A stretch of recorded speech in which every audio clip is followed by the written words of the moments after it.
La Bible déclare que mes enfants reconnaîtront ma voix. La Bible aussi dit que lui reconnaîtra la voix de ses enfants. Il s'identifie comme enfant de Dieu. Il n'appelle pas Jésus de Nazareth comme le reste. Parce que Jésus avait demandé à Pierre. Il dit donc que je suis. Et qui dis-tu que je suis? C'est que les enfants de Dieu connaissent Dieu différemment du monde. Le monde va dire que c'est Jésus qui est mort à la croix. Le monde va dire que c'est Jésus qui est mort à la croix. Mais toi, tu vas dire que c'est Jésus qui m'a sauvé. Tu n'es plus à la croix. Tu es ressuscité. Mais le monde connaît Jésus comme celui qui est à la croix. Toi, tu connais Jésus comme celui qui est assis à la droite du Père. Tu connais Jésus comme celui qui est à toi l'espérance de la vie. La Bible nous dit que Christ en moi, l'espérance de la vie. Quand on te pose la question sur Jésus, tu ne penses plus à la terre. Tu ne penses plus à la terre. Tu penses à la vie après la terre. Parce que tu n'es pas un être naturel. La Bible déclare que ceux qui croient en Dieu s'envoleront comme des aigles. Tu ne regardes plus comme des poussins. Tu as la même apparence qu'un poussin. Mais tu n'es pas un poussin. Tu vois de loin. Parce que celui qui a fait le loin, c'est celui qui habite en toi. Et il a dit dans sa parole que celui qui est guidé par l'Esprit de Dieu, fils de Dieu. Alléluia. Et celui qui est fils de Dieu, c'est celui en qui Dieu habite. Parce qu'il a dit, si ma parole habite en toi, et que toi tu habites dans ma parole, moi et le Père, nous viendrons en toi. Nous deviendrons une seule personne.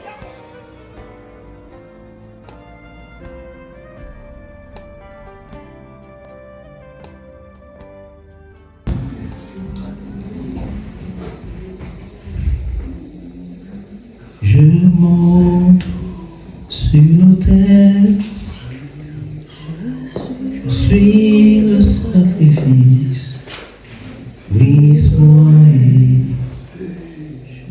je veux te ressembler. Je monte sur l'autel, je suis le sacrifice, brise-moi et je veux te ressembler. Merci Seigneur pour ta grâce, pour ta présence. Merci pour cette journée, merci pour ta puissance, merci pour ta présence au milieu. Que ton nom soit glorifié, Yahweh. Que toute la gloire te revienne, Seigneur. Dispose nos cœurs pour ta parole. Dispose-nous à recevoir la semence de Dieu, éternel Dieu Père, pour ce matin. Que nos cœurs soient ouverts, que nous soyons cette terre fertile qui va recevoir ta semence, qui va porter du fruit, Yahweh. Fruit qui produira des fruits, Seigneur Dieu Père, sans ce fruit qui parviendra à la maturité, Yahweh. Merci pour ta grâce au nom de Jésus. Amen. La dernière fois, nous avons parlé des résultats de nos actions. Amen. Amen.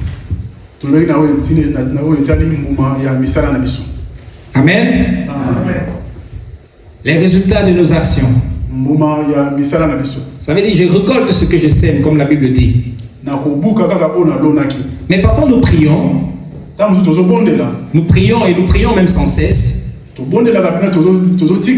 Mais nous n'avons pas l'impression de voir les résultats. Parfois nous donnons même aux veuves et aux orphelins. Nous donnons même beaucoup aux veuves et aux orphelins. Mais nous avons l'impression que c'est ceux qui donnent très peu qui sont bénis. Alléluia. Amen. Alors, à un certain moment, quand je constate que moi, je fais quelque chose, je m'investis pour faire quelque chose, mais mon voisin qui ne s'investit vraiment pas, mais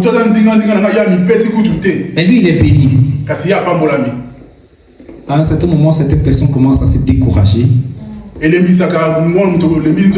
À partir du moment où tu commences à te décourager, Voilà, yo le minzoto. peu à peu, le diable trouve accès à ton cœur.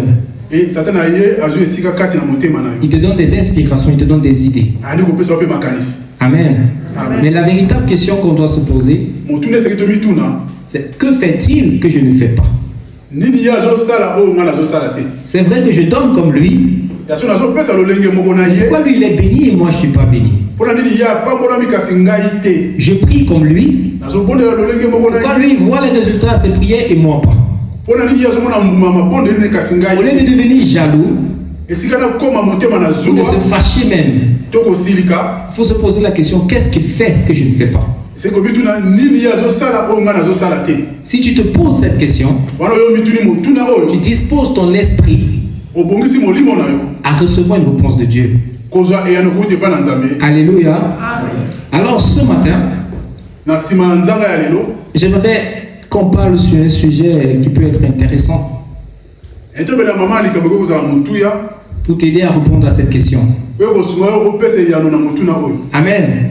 Parce que le Seigneur me dit dans Jérémie 29, verset 13, Na mokanda na Yeremia akola lobi na biso. vous me chercherez, Bokoluka ngai. vous me trouverez, Pe bokokutana na ngai. si vous me cherchez de tout votre cœur. Soki boluki nga na mitema na bino mobimba. Il n'a pas juste dit, vous me chercherez et vous me trouverez. Ante soki boluki nga nde bokomona ngai. Il a dit, vous me chercherez Bokoluka ngai. et vous me trouverez, Pe bokokutana na ngai. si vous me cherchez de tout votre cœur. Soki boluki nga na mitema na bino mobimba. Ça veut dire que ce n'est pas seulement chercher, Eko bakoluka kaka te. c'est la manière de le faire. Mais lolenge nini ya kolukela. Autre part, Jésus a dit, priez sans cesse. Yesu abi bobondela boti bobondela mekasi botika te. Mais avant, il avait dit, tout ce que vous demanderez vous sera accordé. Mais esika biso abi o nyonso bokosenga ekopesamela bino. Mais quand il donne les exemples de la prière, Ntango azopesa bandakisi na hotel osambo. il nous fait comprendre qu'on ne doit pas seulement demander, Atalisi ete tosengeli kaka te kosenga. mais la disposition de notre cœur est plus importante que demander. Lolenge motema ebongisami eleki motuya ke kosenga. Tout ce qu'on fera avec manque d'amour Nyonso tokosala na kozanga bolingo sera inutile. ekozala na ntina te. Amen. Amen. Alors ce matin, j'aimerais qu'on parle sur le thème, est-ce que tu donnes le meilleur de toi? Donnes-tu le meilleur de toi? Est-ce que yo ozopesa oyo motuya oyo oza nango? Amen. Est-ce que tu donnes le meilleur de toi? Ozopesa oyo motuya oyo oza nango? Est-ce que tu t'investis à fond?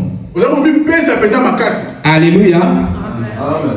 Pour répondre à cette question, nous allons traiter le sujet de deux façons. Nous allons répondre à deux sous-questions. Tokopesa biyano na bituna mibale na oyo etali likambo oyo. Nous allons d'abord nous poser la question de savoir que veut dire se donner entièrement. Nini elingo bali komipesa yo nyonso? Que veut dire se donner, donner le meilleur de soi? Nini elingo bali na pesa oyo motuya na ngai? Que veut dire donner le meilleur de soi? Nini elingo bali kopesa motuya oyo yo oza nango? Et la seconde question, Pe motuna mibale à qui ou alors qui peut donner le meilleur de lui? nani akoki kopesa oyo aza nango ya motuya? Amen. Nous allons répondre à la première question en lisant le livre de Marc au chapitre 12, versets 41 à 44. Amen. Amen. Je ne sais pas s'il y a quelqu'un qui peut le faire pour nous. Nous allons le faire d'ici. Marc chapitre 12, à partir du verset 41.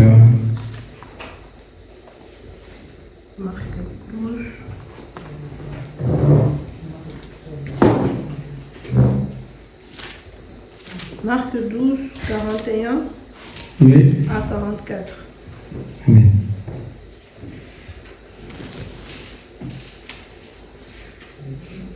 Je le nom Jésus. Amen.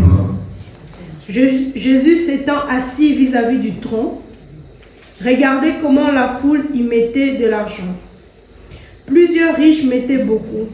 Il vint aussi une pauvre veuve et elle y mit 2 petites pièces faisant un quart de sou. Alors Jésus, ayant appelé ses disciples, leur dit, « Je vous l'ai dit en vérité, cette pauvre veuve a donné plus qu'aucun de ceux qui ont mis dans le tronc. Car tous ceux qui ont mis de leur superflu, mais elle a mis de son nécessaire tout ce qu'elle possédait, tout ce qu'elle avait pour vivre. » Amen. Amen. Le verset 44 dit, car tous ont mis de leur superflu, mais elle a mis de son nécessaire tout ce qu'elle possédait, tout ce qu'elle avait pour vivre. Amen. Amen. Tous ont donné, Bango nyonso bapesi, tous ont prié, Mais ils n'ont pas fait de la même manière. Alléluia. Ils n'ont pas fait de la même manière, avec le même investissement. Nous avons beaucoup d'illustrations dans la Bible qui nous fait comprendre que Dieu prend compte de la qualité de notre don plus que notre don.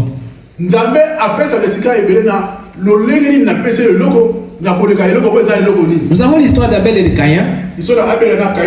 Amen. Abel a donné une offrande au Seigneur. Il a donné des animaux au Seigneur. La Bible nous fait comprendre qu'il a trié les premiers-nés et les animaux qui avaient plein de grâce. Ça veut dire les meilleurs de tout son bétail. Et Caïn, la Bible nous dit qu'il a donné de la récolte au Seigneur. Elle ne fait aucune précision de la qualité de son offrande. Ça veut dire qu'il n'a pas pris le soin de trier la meilleure qualité de tout ce qu'il avait. Amen.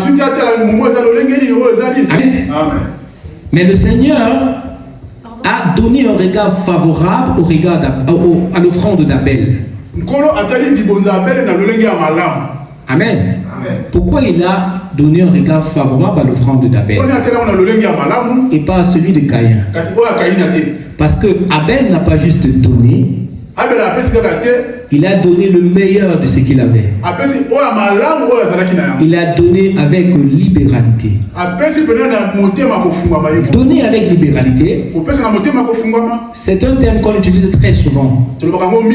Est-ce que nous comprenons ce que ça veut dire donner avec libéralité? Donner avec libéralité ne veut pas juste dire donner librement. Amen. Ça ne veut pas juste dire donner librement. Si nous sommes dans une pièce, à partir du moment où tu as la pression pour donner quelque chose, tu as la pression de faire quelque chose, tu ne le fais plus parce que tu veux. Donc ce n'est plus un don. Quand on parle de don, c'est une décision personnelle. À partir du moment où tu le fais pour plaire à quelqu'un, ce n'est plus un don. En fait, tu payes une dette. Tu sais que le frère Léon va me mettre la pression si je ne donne pas cet argent. Alors en donnant de l'argent, tu es juste en train d'éviter qu'il te mette la pression. Donc tu payes ta tranquillité auprès de Léon. Tu n'es pas concerné par le don avec libéralité. Donner avec libéralité veut dire donner avec choix. Maintenant, quand tu donnes avec libéralité, ça ne veut pas dire que tu vas être béni. Parce que donner avec libéralité, c'est donner avec un choix. Si on parle de choix, ça veut dire qu'il y a plusieurs propositions. Je vous explique. En tant qu'enfant de Dieu, la Bible nous demande de nous laisser conduire par l'Esprit de Dieu. Et nous savons que Dieu ne nous oblige à rien. Il a dit, je mets devant toi la lumière des ténèbres, je te conseille la lumière. Il ne va pas t'obliger. Jésus-Christ est venu pour le salut du monde. Mais seuls ceux qui veulent être sauvés seront sauvés. Il n'oblige personne. Mais le salut est disponible pour tout le monde. Alors pourquoi est-ce que je dis que ce n'est pas parce que tu donnes avec libéralité que tu seras béni? Parce que ça dépend du choix que tu feras. Tu peux avoir des biens. Tu peux avoir par exemple 10 000 euros. Et il y a un besoin présent devant tes yeux.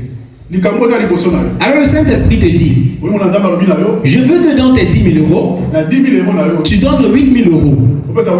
Tu as tes factures, tu as tes besoins, tu as ta famille, tu as tes enfants. Normalement, nous tous nous allons compter, mais je pense que si c'est l'Esprit de Dieu qui te demande de le faire, il sait pourquoi il le fait. Alors, dans tes 10 000 euros, il y a un frère à côté de toi qui décide de donner 4 000 euros à la personne qui est dans le besoin. Alors toi tu te dis, de toutes les façons il avait besoin de 8 000 euros. il a besoin de 8 000 euros. Le frère Léon a déjà donné 4 000 euros. Donc, on appelle 4 000 euros. Donc, je peux donner 4 000 euros. Tu viens de faire un choix. Tu as donné avec libéralité parce que la personne qui est dans le besoin ne t'a pas demandé, ne t'a pas obligé. Personne ne t'a obligé. Le Saint-Esprit même ne t'a pas obligé. Il t'a juste dit ce que tu devais faire. Et maintenant, toi, tu as décidé volontairement de donner 4 000 euros. Tu viens de donner avec libéralité, mais pas selon l'instruction de Dieu. Et si tu donnes, mais tu ne donnes pas avec l'instruction de Dieu, ton don n'a aucune valeur. Parce que le Seigneur n'est ni froid, ni chaud, il n'est pas tiède. Tu choisis. Soit tu es froid, soit tu es chaud. Il vomit ceux qui sont tièdes. Donc si tu décides de choisir une autre voie, c'est ton choix. Tu as donné avec libéralité, mais tu n'as pas donné selon l'instruction de Dieu. Maintenant, celui qui donnera avec libéralité selon l'instruction de Dieu, c'est celui-là qui donnera les 8 000 euros. Celui-là sera avec toi. Vous allez faire le même don. Lui, il sera béni. Au pire, à toi, le Seigneur peut demander de donner 8 000 euros. Et au frère Léon, il a dit de donner 4 000 euros. Parce que la Bible nous dit ceci. C'est Pierre qui nous le dit. Que chacun agit selon la force que le Seigneur communique. Les talents que Dieu t'a donnés, ce n'est pas forcément les talents qu'il m'a donnés. La Bible nous fait comprendre qu'à l'un, il a donné un talent. Alors il a donné 5 talents. Alors qu'il a donné 10 talents. Celui qui a reçu 10 talents a rapporté 10 de plus. Celui qui avait 5 talents a rapporté 5 de plus. Mais celui qui avait un talent, il a gardé son talent pour attendre que son maître revienne et qu'il lui rende son talent parce qu'il a dit que son maître était orgueilleux, son maître était avare. Mais dans l'histoire, nous retenons une chose. Le talent du frère n'est pas donné à celui qui avait 5 talents. On a donné à celui qui avait 10 talents. À celui qui a, on ajoutera. À celui qui n'a pas, même ce qu'il pense qu'il a, lui sera ôté. Dans le livre des Proverbes, on nous dit ceci. Celui qui ferme ses oreilles au cri du pauvre criera lui-même, et personne ne lui répondra. Alléluia. Ceci c'est pour dire quoi? Quand je donne, je ne le donne pas pour faire plaisir à un homme. Il ne faut pas qu'on regarde ce que l'autre a fait pour le faire. Il faut qu'on regarde en nous pour faire ce que l'autre n'a pas fait. Le frère Léon a donné 4 000 euros. Il a obéi à l'instruction de Dieu. Comme moi, il a donné avec libéralité. Peut-être moi, je peux même donner 5 000 euros. De cette façon, j'aurais donné plus que lui. Mais jusque-là, je n'ai pas obéi à l'instruction de Dieu. Donc, en réalité, au lieu de donner les 5 000 euros, je ne donne pas.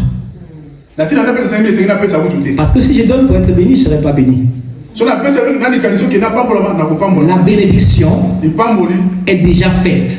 C'est à nous de nous disposer pour voir la bénédiction. Cette porte est fermée. Si je suis ici, je ne peux pas presser sur la porte pour l'ouvrir. Peu importe la force que j'ai, peu importe la rapidité que j'ai, le petit preston, s'il se met devant la porte et qu'il a la bonne clé, une fois qu'il met la clé, il ouvre, la porte s'ouvre. Moi j'ai plus de force que lui, mais je ne pourrais pas l'ouvrir. C'est la même chose avec la bénédiction. Ce n'est pas la taille de ce que tu fais, c'est la qualité de ce que tu fais qui amène ta bénédiction. Pourquoi je dis la qualité? Parce que si Dieu te dit quelque chose, c'est la formule qu'il faut utiliser pour recevoir la bénédiction dont tu as besoin. Du moins, pour voir la bénédiction dont tu as besoin. Alléluia. C'est ça qui veut dire donner avec libéralité. Donner avec libéralité, ce n'est pas juste donner librement. Celui qui donne parce qu'on l'oblige n'est pas concerné par le don avec libéralité parce qu'il donne. Lui, il paye une dette. Il n'est pas en train de donner. Maintenant, le don avec libéralité concerne celui-là qui donne volontairement. Amen. C'est ceux-là qui sont à la course de la bénédiction. Ceux qui décident de donner volontairement, c'est ceux qui sont vers la course. Et celui qui arrivera au bout de la course, comme Paul a dit, j'ai combattu le bon combat. Tout le monde ne va pas dire j'ai combattu le bon combat. Nous allons tous aller au ciel. Tous en tant qu'enfants de Dieu, nous irons au ciel. Mais est-ce que tous nous aurons combattu le bon combat? Bien-aimé, Christ n'est pas venu seulement pour te sauver. Christ n'est pas venu juste pour ton salut. Parce que la Bible me dit ceci. Tel tu m'as envoyé, tel je les ai envoyés. S'il nous a envoyés, c'est qu'il n'est pas venu seulement pour nous sauver. Où est-ce qu'il nous a envoyés si c'est qu'il est venu juste pour nous sauver? Maintenant que tu es sauvé, pourquoi tu es encore en vie? Si c'était ça le but de ton existence. Quand Jésus a fini sa mission, il est rentré à la maison. Si ta mission est terminée, pourquoi tu es encore là? Si tu es là, ça veut dire qu'il y a un but précis. Maintenant, c'est quoi ce but? C'est la raison pour laquelle Jésus t'a sauvé. En fait, notre salut, c'est le point de départ de notre vie. C'est quand on dit vous êtes né de nouveau. Donc avant le salut, tu n'existais pas pour Dieu. Maintenant que tu es en Christ, tu as reçu Jésus dans ta vie, tu es né. Et quand tu nais, tu dois grandir pour atteindre la maturité afin d'accomplir la mission pour laquelle tu es né. Alléluia. Notre mission n'est pas de naître, de se marier, de faire des enfants. Je ne pense pas. Parce qu'il a été écrit, si vous ne l'adorez pas, même les pierres le feront. Alléluia. Ça veut dire que si le but c'était les enfants, ils ne devaient pas forcément avoir besoin de nous. Ils devaient trouver un moyen d'avoir les enfants. Mais si tu es là, c'est parce que tu as quelque chose que c'est toi qui dois faire. Donc moi je ne peux pas faire. Il t'a créé pour que tu fasses cette chose. Et quand je ferai ce qu'il m'a créé pour que je fasse, quand nos deux missions seront jointes, on accomplira la mission de Dieu. Parce que la Bible me fait savoir qu'il y a un seul Dieu, un seul esprit qui donne à chacun selon son bon désir. S'il donne à chacun selon son bon désir, c'est parce qu'il veut qu'on arrive quelque part ensemble. C'est pourquoi Jacques pouvait dire priez les uns pour les autres. C'est la prière fervente du juste qui a une grande efficacité.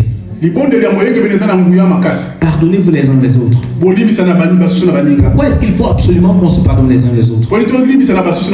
Parce que si je t'empêche d'avancer, ma mission, j'aurais besoin que toi tu aies accompli ta mission devant pour pouvoir avancer. Maintenant, si je t'empêche d'avancer ici, et que je pense que moi je vais avancer, au niveau où j'aurais besoin de ta mission, je t'aurais empêché d'avancer. À partir de ce moment, moi je n'avance plus. Et la nature n'aime pas le vide. Soit tu avances, soit tu recules. Si tu restes sur place, le temps avance. Et si le temps avance, toi tu es en train de reculer. Donc de toutes les façons, soit tu avances, soit tu recules. Alors c'est pourquoi on doit se soutenir les uns les autres. C'est pourquoi si tu vois ton frère qui est dans le besoin, il ne faut pas te dire que ça c'est son problème à lui. Non, le fait que toi tu aies vu qu'il est dans le besoin, ça veut dire que Dieu a donné la solution à ton cœur. Tu sais ce qu'il faut faire. Si tu ne fais pas ce qu'il faut faire, il va falloir que Dieu apporte une autre personne qui va le faire. Mais entre temps, toi tu vas devoir attendre que cela soit fait pour que le frère avance et qu'il fasse ce qu'il devait faire pour que toi tu avances. Amen. Donc il est bien d'obéir à ce que l'Esprit de Dieu nous dit. C'est ça, donner avec libéralité selon l'Esprit de Dieu. Amen. Donc, il ne faut pas juste dire donnons avec libéralité. Il faut dire donnons avec libéralité selon l'instruction de Dieu. Pas selon notre propre désir. Pas selon notre pensée. Amen. Et c'est quand tu donnes selon la pensée de Dieu que tu donnes le meilleur de toi. Je ne parle pas juste des offrandes. Je ne parle pas juste des biens. Je parle de ta vie spirituelle. Je parle de ta vie de prière. Dieu te donne la capacité de jeûner 5 jours à sec. À moi, il me donne la capacité d'en faire que 2. Alors on se met ensemble pour prier. À partir du moment où tu te dis, ah, ici là, je ne peux pas continuer, je suis fatigué. Tu dis que bon, ok, ça veut dire qu'on a fini, on va manger. Mais l'Esprit de Dieu en toi te dit, non, ne mange pas encore, laisse le frère manger. Mais toi, toi tu dis, ah non, ça va pas faire bien, ça va pas être joli. Il faut quand même qu'on mange. Je vais faire après, je vais faire 3. Tu vas manger avec le frère.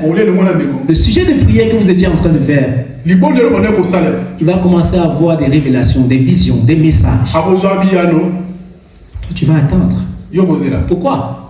Parce que tu n'es pas arrivé à la ligne qu'il fallait. Pas parce que Dieu ne veut pas le faire. Pas parce que Dieu ne veut pas le faire. La Bible nous dit tout est accompli. C'est pas quand tu pries que Dieu exauce. Non, tout est accompli. C'est pas ce que tu dis qui compte. Après avoir dit, qu'est-ce que tu fais? C'est ça qui compte. C'est ce que tu fais qui compte. Et la manière que tu le fais. Pourquoi il a dit la foi sans les œuvres est morte. Tu connais que Dieu existe. Les diables aussi savent que Dieu existe. Alléluia. Mais qu'est-ce que tu fais du fait que tu saches que Dieu existe? Qu'est-ce que tu fais de la connaissance que tu as reçue? Qu'est-ce que tu fais de tous les enseignements que tu reçois? Ah, le sage disait, mon fils, si c'est pour ne pas obéir, arrête d'écouter les instructions. Ça ne te sert à rien. C'est un piège pour toi. Parce que demain, tu ne pourras pas dire je ne savais pas, je ne connaissais pas. Tu as eu la connaissance parce qu'on te l'a enseigné. Amen. On t'a enseigné. Donc tu connais. Et si tu ne le fais pas, c'est parce que tu choisis de le faire. Le diable est très fort, c'est ce qu'on dit souvent. Non mais c'est faux, le diable n'est pas fort. Pourquoi le diable n'est pas fort? Parce qu'à partir du jour où tu as dit Seigneur Jésus, je te reçois dans ma vie, ce n'est plus toi qui vis, c'est Christ qui vit en toi. Et la Bible me fait savoir que Christ a vaincu le diable. Il a vaincu le diable à la croix. Il est allé en enfer. Il a prêché l'évangile en enfer. Et là-bas encore, il a vaincu le diable. Là-bas, il a pris la clé. Pour prendre la clé, la Bible nous fait savoir que nul ne peut entrer dans la maison d'un homme fort et prendre ses biens sans l'avoir lié en avance. Je ne peux pas aller dans la maison du pasteur Claudio pour dire que je vais prendre son téléphone et sortir. S'il est au salon, il est bien positionné au salon, son téléphone est devant lui. Je fais comment pour prendre son téléphone?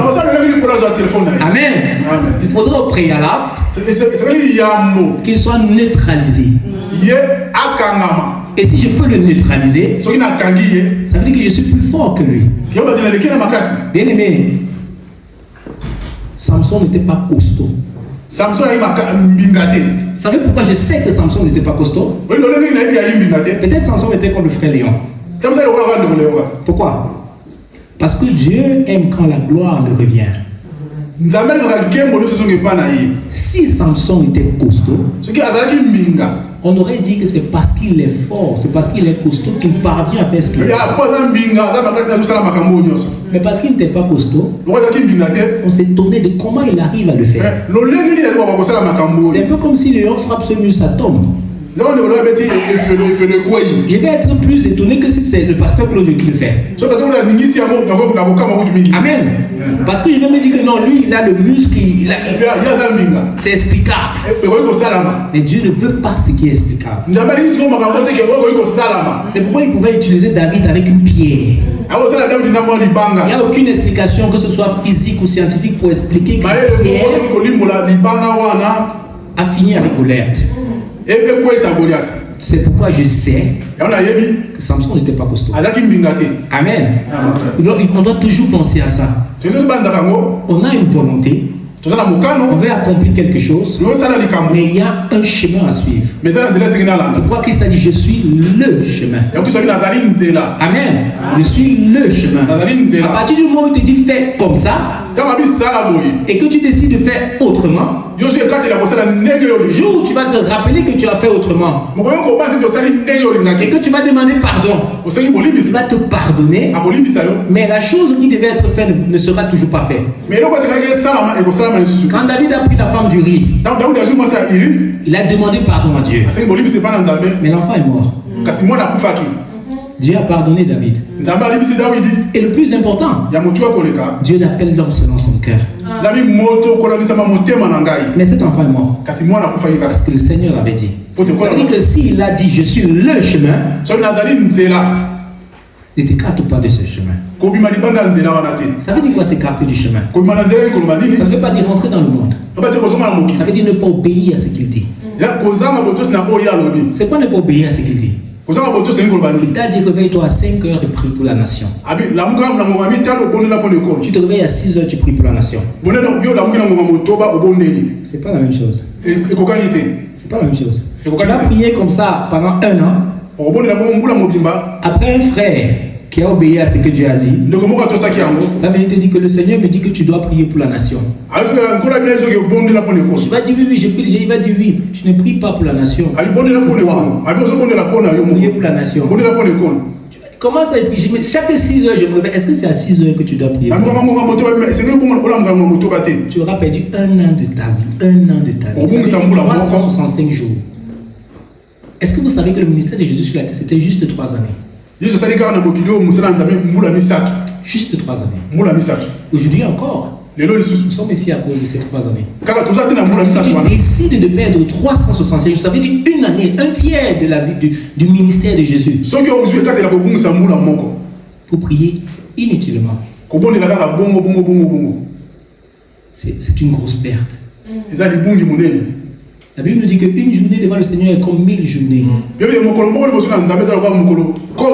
dire que tu peux être en train d'avoir perdu 365 000 jours. Ça veut dire 1000 années de ta vie. 1000 années. Parce que tu as refusé de te réveiller 1 heure plus tôt. Tu te seras réveillé selon ta volonté, sans que le pasteur n'était forcé.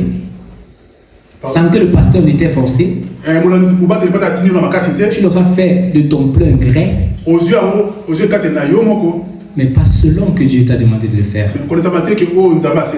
Alléluia. C'est ça, donner avec libéralité. Se donner soi-même.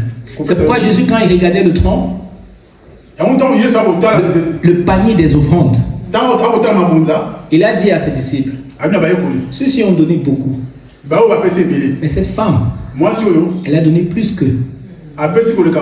Pourquoi? Parce que je me suis dit ceci: elle avait 2 pièces. La Bible nous a précisé qu'elle avait 2 pièces.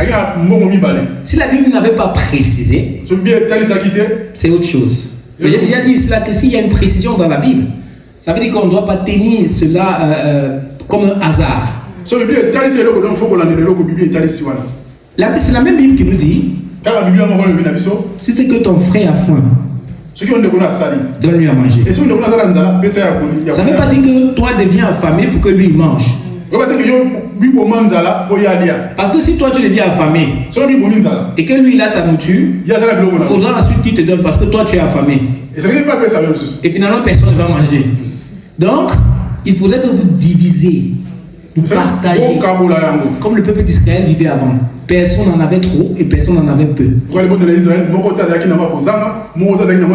le monde mangeait la manne à satiété. Alléluia. Alors la Bible me dit qu'elle avait 2 pièces. C'est tout ce qu'elle avait. Pas seulement ce qu'elle avait dans sa poche, mais ce qu'elle avait pour vivre. Ça veut dire qu'après avoir perdu ces 2 pièces, elle n'avait plus rien pour vivre. Alléluia. Elle a donné les 2 pièces qu'elle avait. Pourquoi est-ce qu'elle a donné les 2 pièces? Je pense que c'était sous l'inspiration de l'Esprit de Dieu. Parce qu'elle pouvait aussi choisir de donner une seule pièce et de garder une pièce. Elle aurait aussi donné. Mais selon Dieu, elle aurait donné de son superflu. Alléluia. Elle aurait donné de son superflu parce qu'elle n'aurait pas donné comme l'Esprit de Dieu lui a demandé de donner. On nous a dit que c'était tout ce qu'elle avait pour vivre. Mais on ne nous a pas dit qu'elle est morte après. J'aimerais qu'on lise le livre d'un roi. On va lire l'histoire de... On va lire l'histoire de la veuve de Sarepta. 1 roi 17 à partir du verset 8 jusqu'au verset 15. 1 roi chapitre 17. 8 à 15, j'ai bien Jésus. Amen. Alors la parole de l'Éternel lui fut adressée en ce mot: Lève-toi, va à Sarepta, qui appartient à Sidon, et demeure là. Voici, j'y ai ordonné à une femme veuve de te nourrir. Il s'éleva et il alla à Sarepta. Amen. Un instant, s'il te plaît. J'aimerais qu'on comprenne la première chose.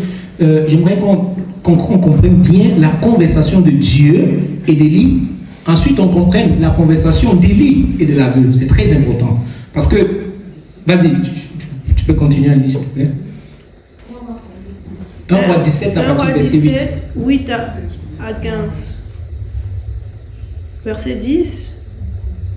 Comme il arrivait à l'entrée de la ville, voici, il y avait là une femme veuve qui ramassait du bois. Il appela et dit: Va me chercher, je t'ai pris un peu d'eau dans un vase, afin que je boive. Et elle alla en chercher. Il appela de nouveau et dit: Apporte-moi, je t'ai pris, un morceau de pain dans ta main. Et elle répondit: L'Éternel, ton Dieu, est vivant. Je n'ai rien de cuit. Je n'ai qu'une poignée de farine dans un pot et un peu d'huile dans une cruche. Et voici, je ramasse 2 morceaux de bois, puis je rentrerai et je préparerai cela pour moi et pour mon fils. Nous mangerons, après quoi nous mourrons. Amen. Un instant. Vous voyez que Dieu a dit à Élie: j'ai ordonné à la veuve de te nourrir. Mais la veuve dit à Élie: je n'ai qu'un morceau de pain.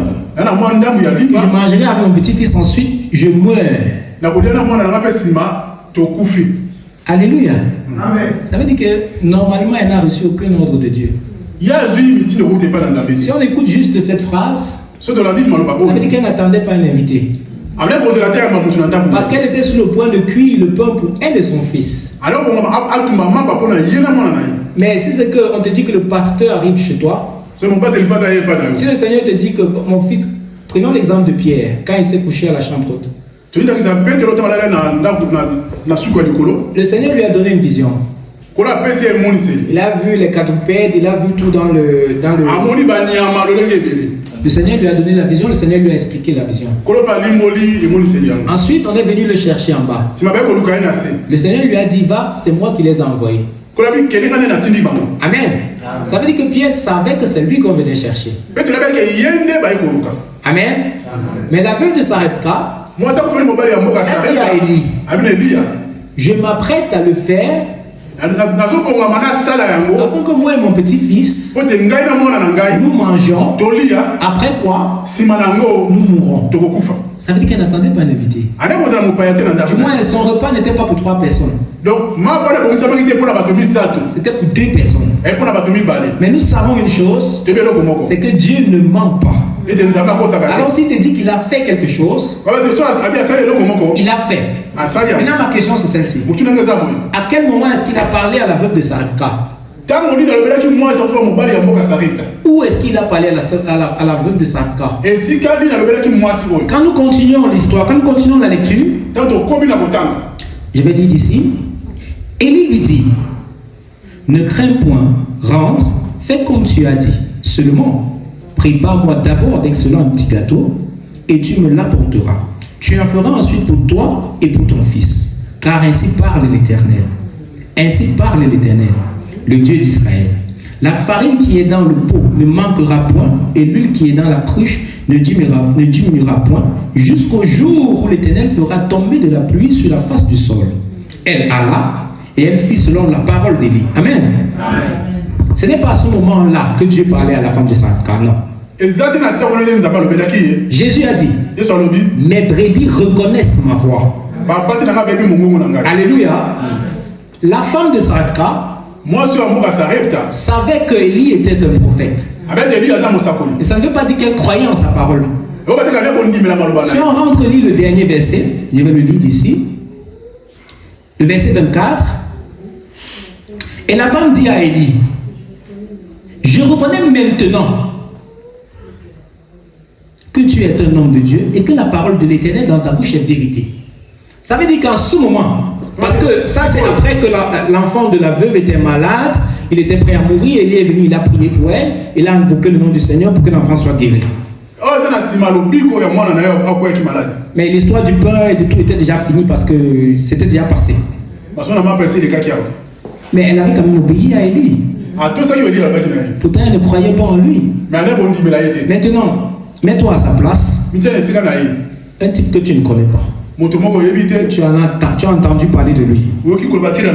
Il te reste juste 1000 euros. Et tu as un problème avec ton bailleur. Il faut absolument que les 1000 euros tu donnes à ton bailleur. Sinon le lendemain tu sors de la maison.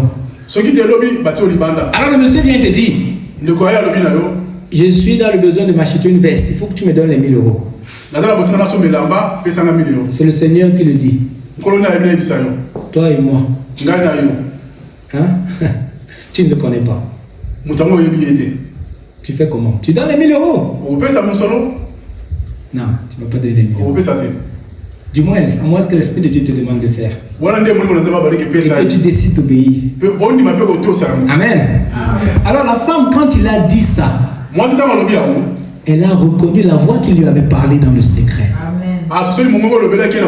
C'est pas Élie qu'elle a écouté, non.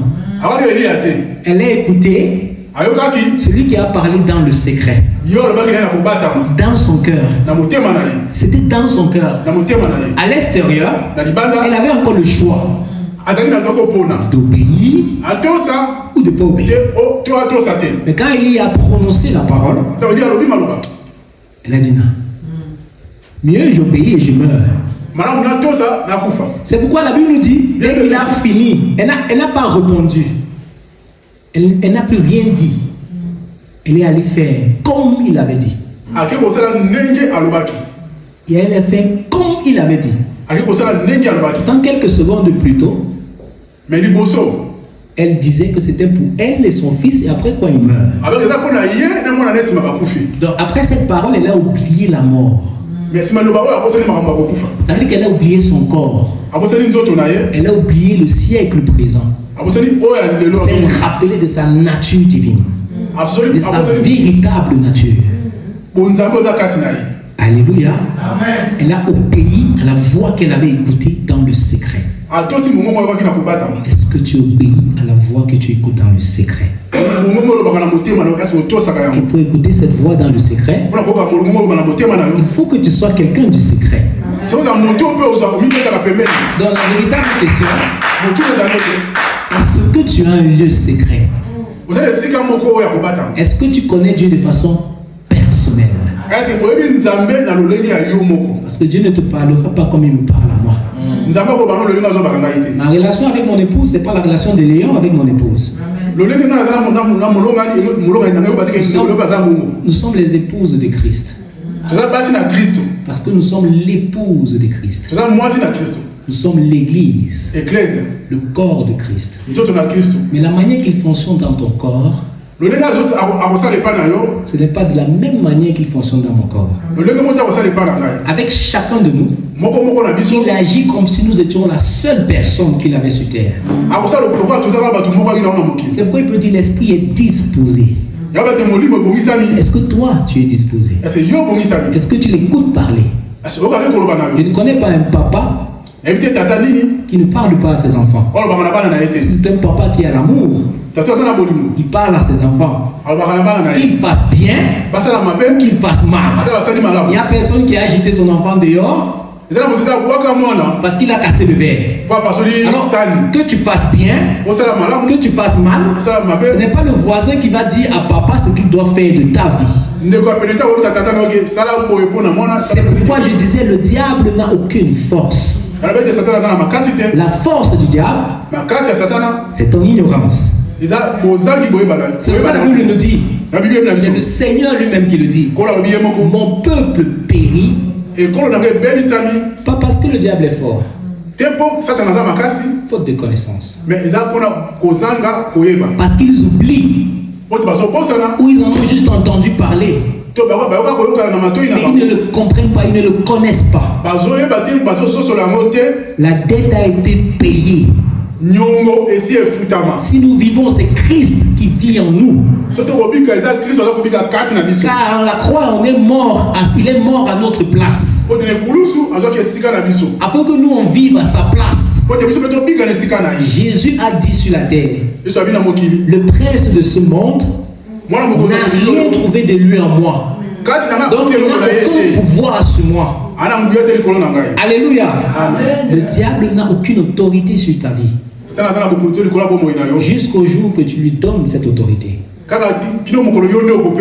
Le diable n'avait aucune autorité sur Adam ni Ève. Avec la ruse et l'ignorance de Ève, Adam a donné son autorité au diable.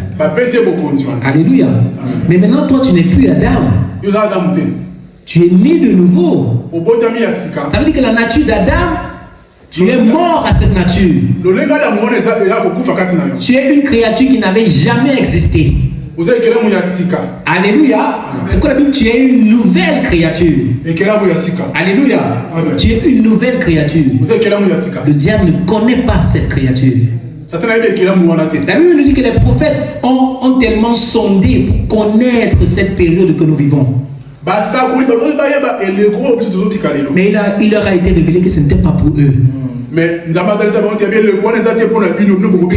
C'était pour un nouveau type de personne. Dieu voulait créer un nouveau type de personne. Il a dû envoyer un nouveau prototype. De ce prototype, nous sommes nés.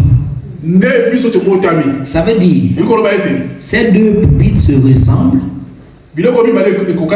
parce que les matériaux qui ont été utilisés ont été mis dans un même moule. Quand tu mets dans un même moule, tout ce qui sort n'a aucune différence avec le matériel qui avait été utilisé pour faire le moule.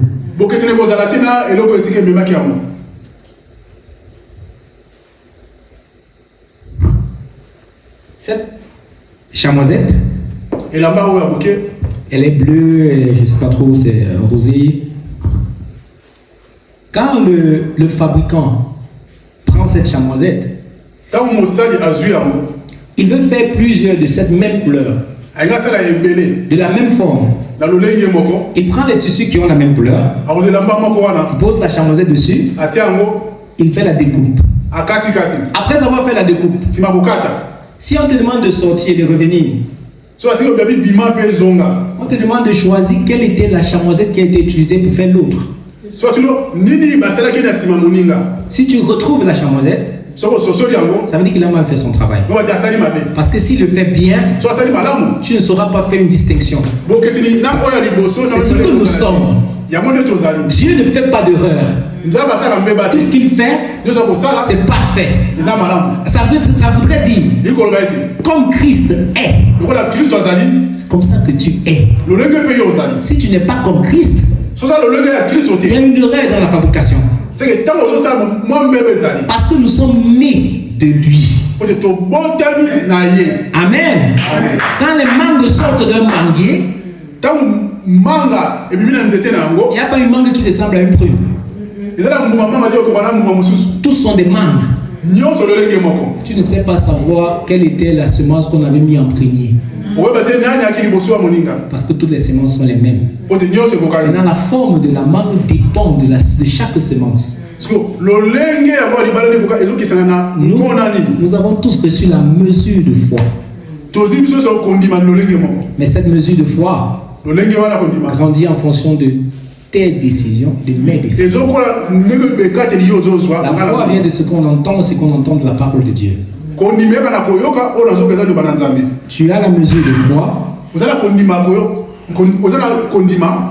Moi, j'ai la même mesure de foi.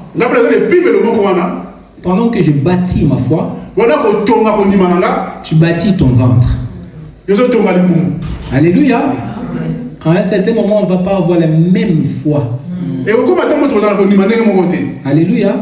Parce que moi, j'ai fait grandir ma foi. J'ai choisi de suivre le chemin.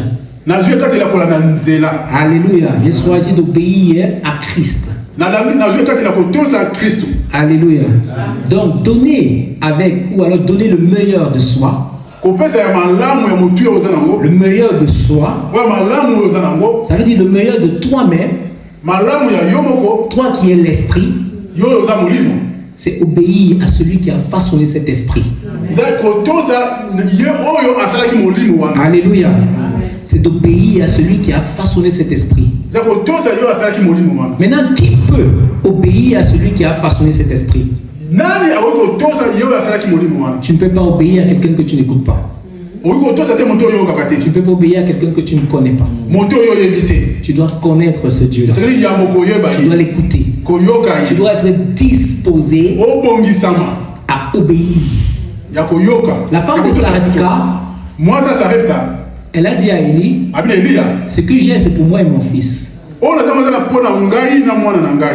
il y avait déjà la parole dans son cœur.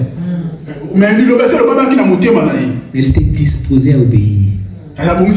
C'est pourquoi Jésus pouvait dire aux pharisiens plus tard. Je vous le dis en vérité, à Israël aussi il y avait des veuves. Mais pourquoi Dieu a envoyé Élie à Sarepta? Il était disposé à obéir. Elle avait un cœur qui était disposé à obéir. Jésus leur disait pour leur dire que le prophète n'est pas bien reçu chez lui. Mais parce que celle-là connaissait Dieu et qu'elle obéissait à Dieu, celui qui obéit à celui que Dieu a envoyé obéit à Dieu. Pour ça, il faudrait que tu reconnaisses que c'est Dieu qui parle. Et pour reconnaître la voix de Dieu, il faut que tu le connaisses dans le secret. Alléluia. Il faut que tu le reconnaisses dans le secret. Alors mon frère, ma soeur, quand je parle du donner, je ne parle pas que de l'église. Je ne parle pas que du pasteur. Je ne parle pas que des dirigeants. Je parle d'obéir à l'Esprit de Dieu. Je parle d'obéir à l'Esprit de Dieu. Les veuves et les orphelins, les pauvres, tes frères et tes sœurs, les nécessiteux, si l'Esprit de Dieu te dit fais quelque chose, ne cherche pas à savoir pourquoi. Ne cherche pas à raisonner. Chacun de nous, c'est Dieu qui nous a fait. C'est lui qui connaît ce dont on a besoin. Ta bénédiction, peut-être il faudrait que pour cela le frère Léon ait une voiture. Pas toi, peut-être pas toi-même, peut-être toi-même tu n'as pas de voiture. Alléluia. Mais pour que tu reçoives la bénédiction dont tu as besoin, il faudrait que le frère Léon ait une voiture. Parce qu'avec sa voiture, il pourra arriver quelque part où on parle de toi. Et où lui il parlera en bien de toi. Et en ce lieu où il parlera en bien de toi, quelqu'un écoutera parler de toi. Il verra ton dossier dans un autre bureau. Il se souviendra de la parole de Léon en qui il croit. C'est comme ça que toi aussi tu seras béni. Et si Léon n'a pas de voiture, il trouvera qu'aller là-bas c'est loin. Alors il n'ira pas. Il ne parlera pas de toi. Personne n'écoutera parler de toi. Et personne ne défendra ton dossier plus tard. Amen. Ne cherchons pas à savoir pourquoi. Choisissons d'obéir à l'Esprit de Dieu. Amen. C'est ça, donner le meilleur de soi. C'est ça, donner avec libéralité selon l'instruction de Dieu. J'aimerais qu'on se tienne sur nos pieds. Nous allons prier. Nous allons dire au Seigneur, apprends-nous à obéir à ta parole. Apprends-nous à obéir à ta parole sans réfléchir. Apprends-nous à obéir à ta parole sans raisonner. Sans regarder ce que les uns ou les autres font. C'est lui qui nous a créés, c'est lui qui sait ce dont on a besoin. La Bible nous dit que nous ne savons pas quoi demander dans nos prières. Mais c'est le Saint-Esprit qui intercède pour nous par des soupirs inexprimables. Parce que le Saint-Esprit est l'Esprit de Dieu. Et il connaît les besoins de Dieu pour ta vie. Il connaît ce que Dieu veut faire dans ta vie. Alors nous allons prier que le Seigneur nous aide à obéir à son esprit. David disait, donne-moi l'intelligence d'obéir à ta parole. Alléluia. Élève ta voix et prie au nom de Jésus. Prie pour toi. Ne prie pas pour ton voisin. Ne regarde pas si ton voisin prie ou ne prie pas. Prie pour toi. Tu connais ta marche. Tu connais tes voies. Tu connais ce que tu fais. Est-ce que c'est ce que Dieu te demande de faire? Est-ce que tu fais exactement selon qu'il te demande de faire? Est-ce que tu pries comme il faut pour cette assemblée? Est-ce que tu pries comme il faut pour ta famille? Est-ce que tu pries comme il faut pour tes voisins? Élève ta voix et prie. Si tu ne fais pas comme l'Esprit de Dieu veut, il est disposé à te pardonner, à te donner la force d'obéir. Prie au nom de Jésus. Élève ta voix. Prie au nom puissant de Jésus. Merci Seigneur pour ta grâce. Merci Seigneur Dieu Père Tout-Puissant pour ta puissance et ta présence. Prions éternel Dieu Père Tout-Puissant que tu nous obéir à ta parole. Donne l'intelligence d'obéir à ta parole. Prends le total contrôle de notre vie. Manifeste le puissant de notre vie éternel Dieu. Ouvre nos yeux spirituels.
Agis dans votre vie, prends le total contrôle dans votre vie, Seigneur. Dispose nos cœurs pour ta parole, comme tu as disposé le cœur de Letty, comme tu as disposé le cœur de Corneille, Seigneur du Père.